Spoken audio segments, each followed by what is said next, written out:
자, 오늘은 이제 팔복의 사실상 이제 마지막 순서입니다.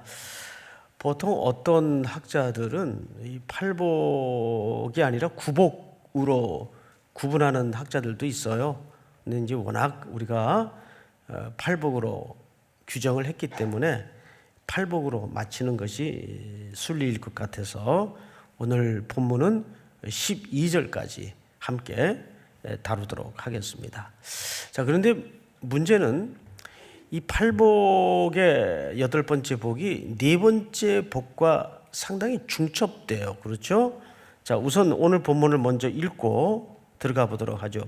의를 위하여 이렇게 되어 있죠. 근데 네 번째 복은 뭐라고 되어 있죠? 의에 줄이고 목마른 자는 6절에 보면 그렇게 표현되어 있어요. 그럼 이 두 복이 어떤 차이가 있을까를 먼저 좀 이해를 가지고 들어가 보는 게 좋을 것 같아요. 네 번째 복이었던 의에 줄이고 목마른 자는 이라는 말은 그 의의 정체는 네 번째 복을 설명할 때 이렇게 소개를 드렸습니다. 의라는 것은 어떤 이데아의 세계나 사상, 정의로움 이걸 말하는 것이 아니라 관념적 의가 아니라 무슨 의라고요? 그리스도를 얘기하는 거예요. 로마서 3장에 보니까 하나님 외에 한 의가 나타나서 바로 그 의는 그리스도를 얘기하는 겁니다. 그렇다면 의에 줄이고 목마르다는 말은 이런 뜻이 되기도 하죠. 그분을 추구하고 그분을 따르고 그분을 목말라 하고 그분을 쫓는 삶의 모든 태도를 의에 줄이고 목마른 자, 저희가 배부름을 얻을 것이며, 거기서 배부르다는 말은 어떤 뜻이라고 말씀을 드렸죠? 그것이 전부다 그 말이에요. 사실은 그것이 전부다. 시편 23편 1절의 말씀처럼 여호와가 목자가 되시면 내게 부족함이 없으리로다. 믿습니까?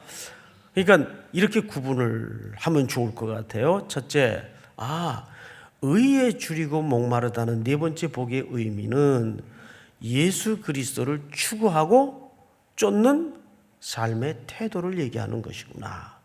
그러면 이제 오늘 여덟 번째 이 팔복을 마감하면서 또 의라는 주제가 등장을 하는데 이 의는 도대체 뭘 얘기하는 것일까? 그것은 예수 그리스도라는 의를 추구하고 쫓다 보면 이 삶의 원리나 생리가 세상과 맞을까요? 안 맞을까요? 안 맞는단 말이에요. 그러다 보면 자연적으로 부딪히는 현실적 문제가 나타나겠습니까? 안 나타나겠습니까? 나타나는 게 정상이란 말이에요. 손해보고 매맞고 가두어지고 이것이 소위 기독교 역사 속에 1세기 그리스도인들로부터 나타났던 의에 줄이고 목이 말라 예수를 쫓기로 나선 순례자의 길 끝에는 비단길이 깔려있고 기와요초 만발한 꽃길이 준비되어 있는 그런 삶이 아니라는 얘기를 이렇게 설명을 하는 겁니다. 믿습니까? 그래서 오늘은 도대체 그 의에 줄이고 목이 말라 그 길을 쫓기로 각오했을 때 우리에게 어떤 일이 등장하는가, 또 1세기 그리스도인들은 어떤 경우를 당했는가, 또 역사 속에 실제 교회들은 어떤 핍박 속에 있었는가, 그리고 오늘의 현실, 실질적인 박해와 또 내면적 박해들이 일터에서 무수하게 교묘하게 가해지고 벌어진다는 얘기예요. 자, 그런데 오늘 본문에 우리에게 큰 격려와 위로가 뭐냐 하면 이렇게 돼 있어요. 의를 위하여 박해를 받는 자는 복이 있나니 천국이 그들의 것임이라.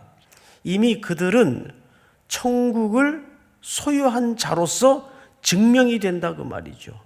내가 그리스도를 쫓기로 나섰다가 겪는 모든 삶의 고난은 무엇의 반증이라는 말이 되죠? 아, 내가 천국 백성이구나 하는 다른 표현이 된다 그 말이에요. 11절 한번 같이 읽어볼까요? 시작. 나로 말미암아 너희를 욕하고 박해하고 거짓으로 너희를 거슬러 모든 악한 말을 할 때에는 너희에게 복이 있나니 기뻐하고 즐거워하라. 하늘에서 너희의 상이 큼이라. 너희 전에 있던 선지자들도 이같이 박해하였느니라. 자, 그럼에도 불구하고 마태복음은 어떻게 끝이 납니까? 세상 끝날까지 항상 너희와 함께하리라. 이 약속을 믿으십니까? 박해가 있으니까 너희들 잘 알아서 대처해라 이러고 손 터는 예수님이 아니고 항상 세상 끝날까지 너희와 함께할 것이다. 여러분, 그 고난 속에서도 어려움 속에서도 주님이 우리와 함께해 주심을, 주님이 함께하면 거기가 뭐예요? 하나님의 나라예요. 그것이 천국이에요. 믿습니까? 자, 그러면 이제 1세기 당시 사람들은 왜 그리스도인들을 그렇게 생내적으로 미워했는가? 여기는 몇 가지 현실적인 이유가 있었습니다. 당시 그리스도인들은 이런 별명이 있었어요. 다른 사람들. 뭐 좀 다르네. 다른 사람들. 이게 조금 더 정도가 심해지면 이렇게 불리워지기도 했습니다. 이상한 종자들. 다른 사람들, 이상한 사람들. 왜 저런 원리로 살지? 남들 다 하는 일에 뭐 혼자 중불나다고 저러고 고집을 부리지? 그렇게 세상 사람들 눈에는 어떻게 비춰질까요? 뭐 다르네. 근데 그게 조금 더 비아냥과 조롱으로 가면 어떻게 될까요? 이상하네. 이상하네. 아마도 우리가 이것은 현실적으로도 많이 부딪히는 또 내면의 그 비아냥거림이나 조롱일 거예요. 당시 그리스도인들은 그렇게 오해를 받아왔습니다. 또 예수 그리스도를 쫓는다는 것은 바울에 의해서 가장 선명하게 설명되었죠. 오직 한 일, 즉 뒤의 것은 잊어버리고 나는 앞에 있는 것을 붙잡으려고 어떻게 한다고 되어 있죠? 쫓아가노라, 쫓아가노라. 근데 거기서 사용된 그 빌립보서 3장에 쫓아간다는 말은 주님을 따랐고 따른다 그 뜻이거든요.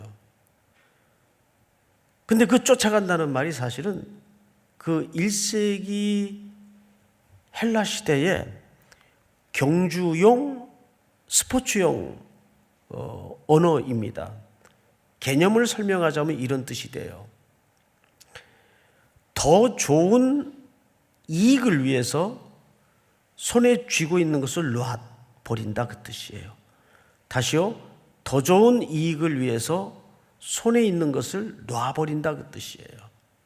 고대 시대의 가장 그 보편적인 스포츠가 사냥 경주였습니다.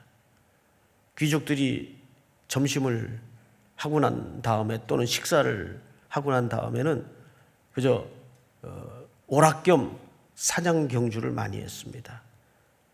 근데 룰이라는 게 뭐 간단해요. 칼, 창, 활, 개인이 익숙히 쓸 수 있는 무기를 들고 각자 숲속으로 들어가서 누가 더 실한 먹잇감을 잡느냐. 이게 룰이에요. 근데 이제 한 경주자가 숲길에서 살이 오를 대로 오른 토끼 한 마리를 만났다고 합시다. 저놈이다 하고 창을 휙 날리려고 하는 그 순간에 옆 새길에서 말만한 윤기가 질질 흐르는 노루 한 마리가 툭 튀어나왔어요. 자, 그러면 이 게임에 이길 확률을 높이려면 확실한 확률은 토끼를 잡는 게 낫겠어요? 노루를 잡는 게 낫겠어요? 무르나 만하죠. 노루를 잡는 게 게임에 이길 확률이 확실해요. 근데 창은 하나인데 인생을 두 번 살 수는 없잖아요. 창은 하나인데 순간 선택을 해야 되고 판단을 해야 돼요. 어느 쪽을 향해 창을 날리는 게 좋겠습니까? 노루죠. 그러려면 반드시 전제 조건이 하나 있어요. 지금까지 겨냥하여 노리던 토끼를 마음으로부터, 정신으로부터, 판단으로부터 내려놔야 돼요. 그걸 포기하지 않는 한 창 하나로 동시에 두 마리를 맞출 수는 없어요. 그래서 쫓던 토끼를 마음에 내려놓고 튀어나온 노루를 향해서 창을 던져야 이 게임에 이길 확률이 높아요. 이 쫓아간다는 개념이 여기서 생성이 됩니다. 즉, 더 좋은 이익을 위해서 덜한 이익을 내려놓다.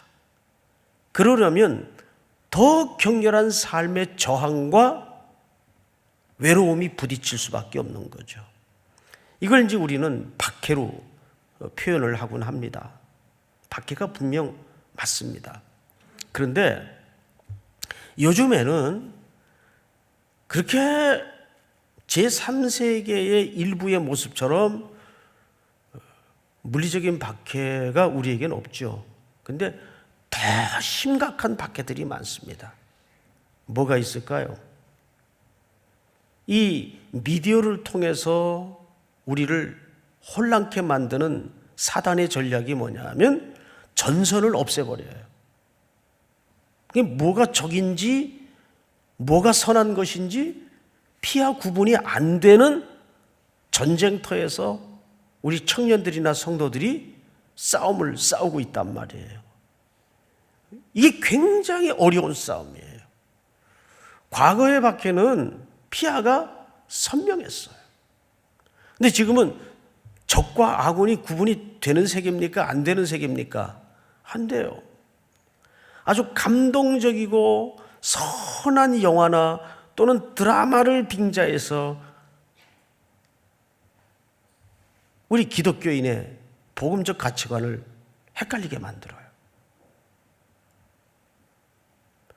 휴머니즘을, 인간애를 앞세워서 감동스럽게 포장을 하면 이게 뭐가 선인지 뭐가 악인지 구분을 못하게 됩니다. 그래서 로마서 12장의 말씀에 무엇이 하나님의 온전하시고 선한 뜻인지를 어떻게 하라 그랬어요? 분별하라. 분별하라.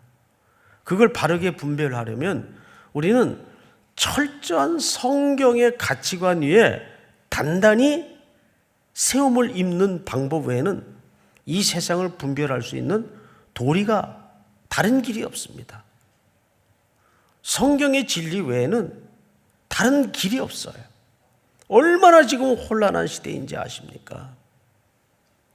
멀쩡한 것도 쓸데없는 의미를 부여해가지고 확 헷갈리게 만들어버려요. 그런 드라마 또는 그런 어떤 상징적인 아이콘들이 얼마나 많습니까? 뭐 그걸 일일이 지금 이 짧은 설교 시간에 다 열거할 수는 없어요. 그래서 캐릭터 가운데는 남녀의 그 성 정체성을 아예 빼버리는 캐릭터들이 많아요. 때로는 바지를 입혔다가 때로는 치마를 입혔다가 헷갈리는 거죠. 그런 문화에 우리 아이들이 젖어서 익숙하게 스며들어 와 있단 말이에요. 어릴 때부터 그런 문화에 젖어 있다 보면 이 사고방식이 복음적 기초 위에 세워지는 것보다는 그래도 되고 이래도 되나 보다. 방금 전 우리 3.1 뉴스에서 그 기독교 세계관, 그 세계관이라는 말이 뭐예요? 눈이란 뜻 아니에요? 크리스찬 월드뷰. 그러니까 기독교인이 세상을 바라보는 어떤 창과 어떤 눈을 가져야 되는가? 이것이 물리적인 박해보다 사실은 그것도 매우 가혹한 박해지만 못지않게 어려운 박해 중에 하나입니다. 특별히 일터에 던져져 있는 분들, 그리스도인들이 세금 정직하게 해야 돼요. 투기 안 해야 돼요. 목사님 요즘 그렇게 하면 사업도 못하고 앞으로 미래, 아니 지금 금리가 마이너스인데 그럼 뭐 어떻게 살라는 얘기입니까? 그렇다고 제가 무슨 답을 가지고 있는 건 아니에요. 응? 뭐 붕어빵 장사를라도 해라, 뭐 그럴 수는 없는 거 아니에요. 제가 이게 참 이게 쉽지가 않다고요. 그럼에도 불구하고 우리는 본질적으로 무엇이 그리스도를 쫓는 삶이며 그 그리스도를 쫓기로 했을 때 우리는 어떤 손해를, 어떤 어려움을 각오해야 되는가? 그거 하기로 우린 작정하여 이 길을 떠난 사람이에요. 그러니까 박해라는 것은 어떻게 외부에서 나에게 가해지는 물리적인 아픔이기보다는 내가 이 비틀려지고 기본적으로 악이 득세하는 세상 구조 속에서 어떤 존재로 서 있는가의 싸움이에요. 사실은 뭘 하는가의 싸움이기도 하지만 내가 어떤 존재로 서 있는가, 그 싸움이 내 삶의 전 영역에 해당하는 싸움이라고요. 우리 말로는 학벌 재산 다 필요 없어. 그래서 신앙 하나 있으면 배우자감으로는 돼. 근데 미팅 나가면 아니거든요. 뭐 누구도 이 문제는 간단한 문제가 아니란 말이죠. 그래서 박해라는 것은 어떤 외부로부터 오는 충격과 고난일 수도 있지만 사실상 더 어려운 싸움은 내가 그리스도인으로서 이 악이 득세하는 구조 속에 어떤 존재로 살아내는가, 이것이 참 어려운 싸움이에요. 제가 얘기를 좀 하나 하겠습니다. 독일 교회 이야기입니다. 독일은 사실 1차 세계대전을 일으켰던 장본인 국가죠. 패했어요. 4년에 걸친 전쟁을 통해서 패배함으로써 독일은 패전 국가가 되고 또 그 전쟁 배상에 대한 엄청난 경제적인 부담을 안게 됐습니다. 이게 1900년대 초입니다. 이때 독일을 통일하면서 등장했던 공화국이 바이마르 공화국이었어요. 그래서 현재 독일의 전신 국가 이름이 바이마르 공화국이에요. 근데 이 바이마르 공화국은 어떤 국가 철학 위에 세워진 나라인가 하면 마틴 루터의 종교 개혁의 정신 위에 세워진 나라예요. 그래서 그 헌법 기초를 보면 굉장히 중요한 헌법 전문을 만들어냅니다. 우리 대한민국 헌법 제정에도 영향을 끼쳤던 바이마르 공화국의 그 헌법 전문입니다.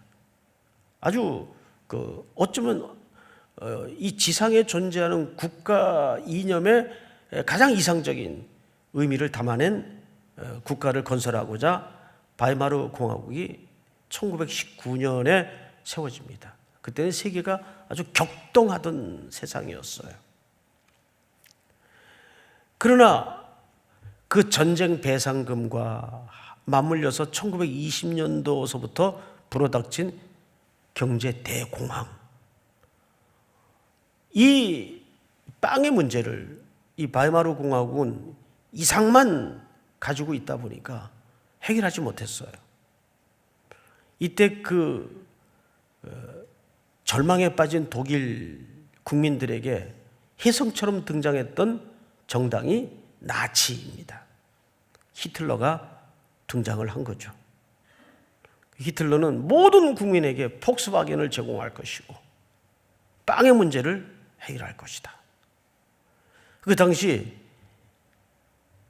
히틀러는 기독교의 가치관을 가장 망가뜨린 인물 중에 하나입니다. 그 당시 교회에 예수상은 이런 예수상을 걸어놨었어요. 자, 한번 사진을 좀 볼까요? 좀 이상하죠, 예수님이? 예수님이 막 복근이 장난이 아니에요, 지금. 예? 막 갑바가 나오고. 이 그림이 그 당시 교회, 나치 정권 하에 교회에 걸려있던 예수상이에요. 우리가 흔히 볼 수 있는 그런 예수상이 아니에요. 뭘 이 조각상 속에 설명하고 싶은 걸까요? 이것은 교회가 나치 정권과 야합을 해서, 다시 말하면 복음의 가치를 회파하고 망가뜨린 겁니다. 기독교는 행복을 추구하는 종교가 되었고 사람들에게 배부름을 주는 종교가 되고 말았어요. 능력 있는 종교, 능력 종교가 되고 마른 거죠. 우리도 그 과정을 지금 걸어오고 있지 않습니까? 잘 살아보자라는 그 시대의 구호와 맞물려서 복음도 그 구호와 야합을 해버리는 한때 교회에 고통의 시간들이 있었어요. 지금도 그 폐해는 끝나지 않았다고 보여져요. 야, 이거 안 되겠다. 그래서 일부 의식 있는 기독교인들이 공개적으로 나치 정권에 반기를 듭니다. 그래서 교회에 이렇게 모여요. 사진을 한번 볼까요? 그림을 한번 좀 보십시다. 이 독일 국민들입니다. 그 표정을 보세요. 나치 깃발을 들고 환호하는 표정. 그리고 일부 여성들은 너무 감격스러워서 어떻게 하고 있어요? 울고 있어요. 너무 감격스러워서. 사실 이 사진이 얼마나 섬찟한 사진입니까? 이 사람들이 다 그리스도를 쫓는 사람들이에요. 다음 사진을 한번 볼까요? 이 사진은 굉장히 중요한 사진입니다. 바로 이 교회는 고백교회라고 불리워지는 교회입니다. 일부 제정신을 가진 목회자들과 그리스도인들이 교회가 이래서는 안 된다. 그리스도인들이 빵을 빌미로 복음을 회파하는 나치 정권과 야합해서 나치의 깃발을 들고 그렇게 열광하는, 이거는 분명히 잘못된 것이다. 해서 고백교회라는 교회에 모여서 선언문을 제정하게 됩니다. 그 선언문을 한번 같이 읽어보도록 하십시다. 고백교회 총회는 우리의 신앙 고백과 독일의 교회를 파괴하는 나치 기독교와 맞서, 그러니까 나치 기독교예요. 기독교와 맞서 믿음으로 일치 단결하여 그들에게 저항하고자 한다. 그들은 거짓된 신조, 폭력, 위선적인 이념을 통해 독일 교회를 하나로 통합하려고 시도하지만, 그래서 많은 대부분의 독일의 성도들과 목회자들이 나치 정권과 실질적으로 야합을 했습니다. 독일 복음주의 교회는 성령을 통한 믿음 안에서 하나님의 말씀인 성경으로만 하나가 될 수 있다. 바르멘 선언이 성경과 교부들의 신앙 고백과 일치하는지 일치하지 않는지 확인해 보라. 만일 우리의 선언이 성경에 위배된다면 듣지 않아도 된다. 그러나 만일 우리가 성경에 근거한다면 나치로부터 오는 모든 두려움과 유혹을 극복하고 하나님의 말씀에 순종함으로써 믿음의 길에 함께 참여하라. 그리고 이제 이 고백교회 선언문이 제정이 되고 여기에 몇 가지 교회에 대해서 성경의 권위에 대해서 발음한 선언문이 구체적으로 등장을 합니다. 그 교회 앞에 지금 이런 조각상이 세워져 있습니다. 그 조각상을 한번 확인해 보십시다.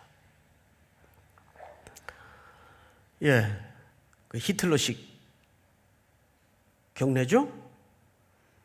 독일 국민은 두 부분으로 나누어졌어요. 나치 정권에 열광해서 이 나치가 말하는 기독교만이 우리를 배불리할 수 있고 또 이 나치 정권이 우리 신앙생활에 편안함과 또 안락함을 제공한다. 또 모든 행사에도 우리가 편안하게 진행할 수가 있다 해서 이 고백교회 앞에 세워진 동상입니다. 그런데 그 동상 뒷면에 이런 조각이 함께 새겨져 있습니다. 즉 고난받는 독일 교회 성도들의 모습이에요. 이 조각은 이중적으로 이렇게 양면에 앞뒤로 새겨져 있죠. 여러분, 오늘날 현실은 어떻습니까? 선교학자나 모든 기독교 학자들이 이구동성으로 이 지구촌에서 박해받는 현장이 참 많아요. 이슬람, 또 불교 국가. 근데 그 중에서도 가장 성결한 교회를 꼽으라면 어느 교회를 꼽겠는가? 누구도 이론의 여지 없이 북한의 지하교회 성도들을 꼽습니다. 영상 하나를 함께 보도록 하겠습니다.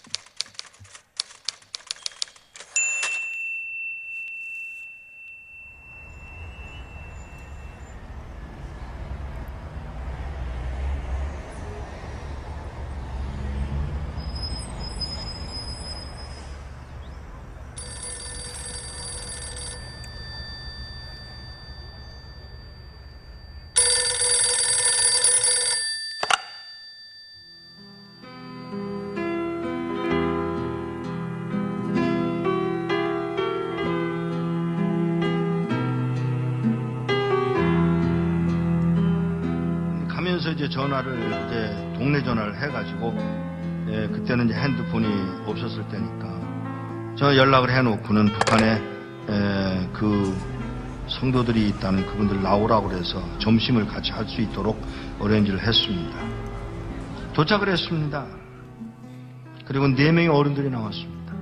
제일 나이 많은 분이 79, 그냥 4명의 늙은이들이 나온 거예요.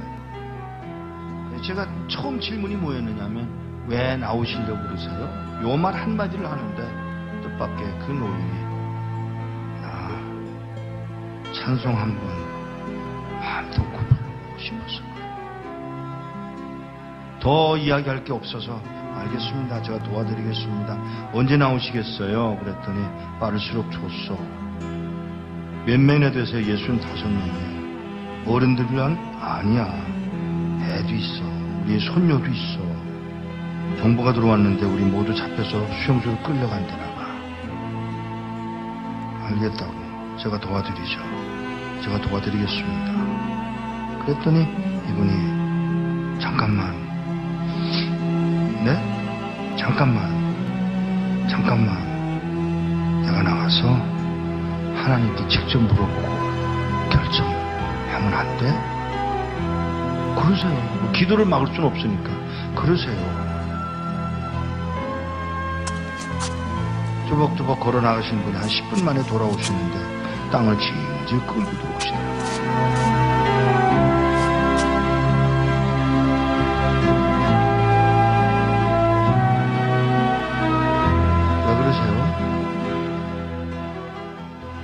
음성이 벌써 달라지셨어요.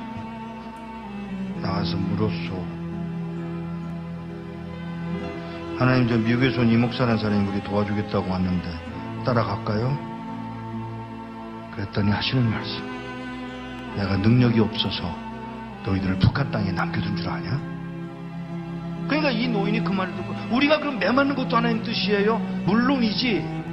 아니, 하나님 우리 굶는 것도 하나님 뜻이에요? 물론이지. 우리 잡혀서 수용소로 끌려간다고 해서 그러는 거 아니에요, 하나님? 몰라서 묻냐? 이 말 한마디야.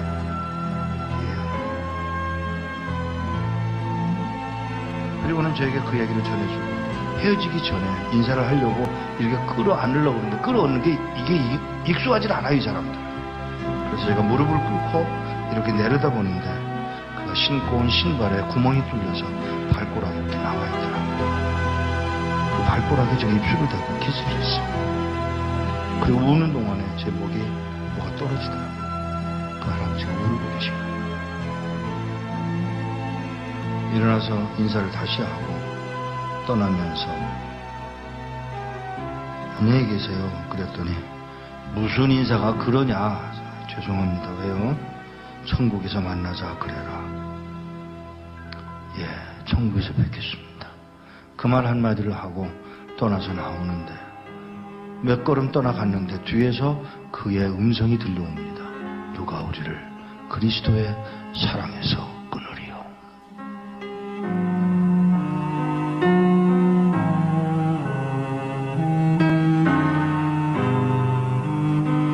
몇 년 후에 그곳을 다시 갔다가 저를 태워줬던 택시 운전수를 또 만났는데, 그 운전수더러 나를 기억하겠어? 그러고 물어요. 그래서 잘, 그랬더니 그때 몇 년 전에 와서 그 노인네들 만나지 않았어? 아, 예. 그 말을 하면서 운전수가 눈물을 흘리고 울고 있었습니다.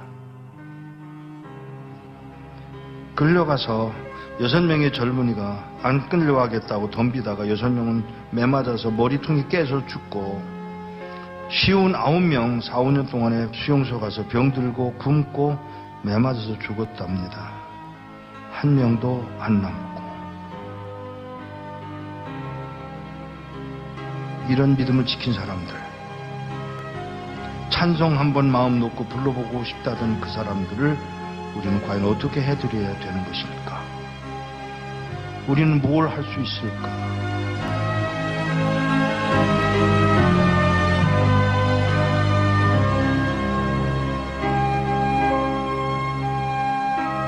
우리 다 같이 읽겠습니다.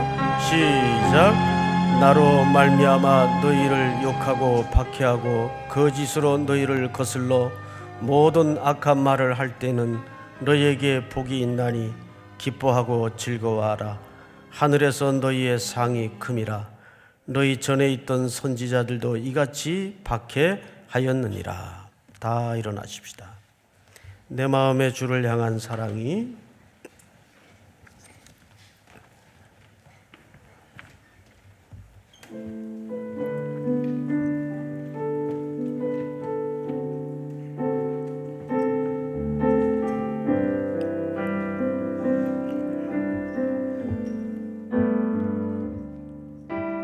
내 마음의 주를 향한 사랑이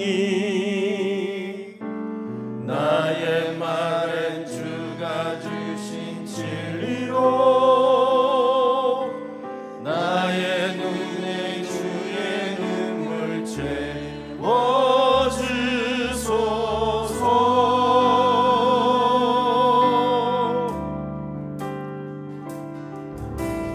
내 입술에 찬양의 향기가 두 손에는 주를 닮은 섬김이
사랑이 영원히 함께하리.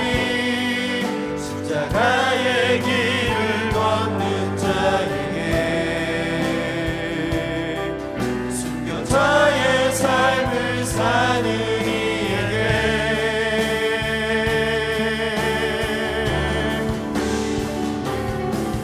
조롱하는 소리와 세상 유혹 속에도 주의 순결한 신부가 되리라.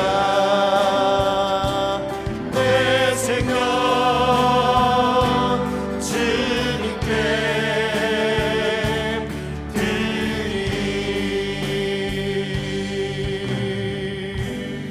우리 한번 서신 채로 오늘 주신 말씀에 본의를 붙잡고 함께 기도합시다. 첫째는 의에 줄이고 목이 마른 것은 그분을 쫓기로, 의 되신 그리스도를 쫓기로, 따르기로 각오한 길입니다. 근데 그 길을 함께 건너라면 부득이 겪어야 되는 이 땅의 손해와 각 고난, 시련, 박해가 또한 따르는 것이 정상입니다. 기꺼이 그 길에 물러서지 않도록 도와주시고 시대와 야합하지 않는 교회, 우리 성도들이 될 수 있도록 함께해 주시옵소서. 두 번째는 교회는 진보도 보수도 아닙니다. 그러나 진보 진영이 있다는 사람들은 온 세계가 북한의 인권을 규탄하는데도 불구하고 말 한마디 하지 않습니다. 여전히 지하교회에서 또 비인간적인 대우 속에서 살아가는 이 땅의 제3세계의 북한 정권 아래에 있는 우리 동족들을 포함해서 우리 이 시간 다 같이 한번 박해받는 그리스도인들을 특별히 위해서 저들에게 속히 광명의 날을 주시고 하나님의 보호 아래 저들을 단단히 붙잡아 주시옵소서. 박해받는 그리스도인들을 위해서 주여 부른 다음에 기도합니다. 주여. 사랑하시는 아버지 하나님,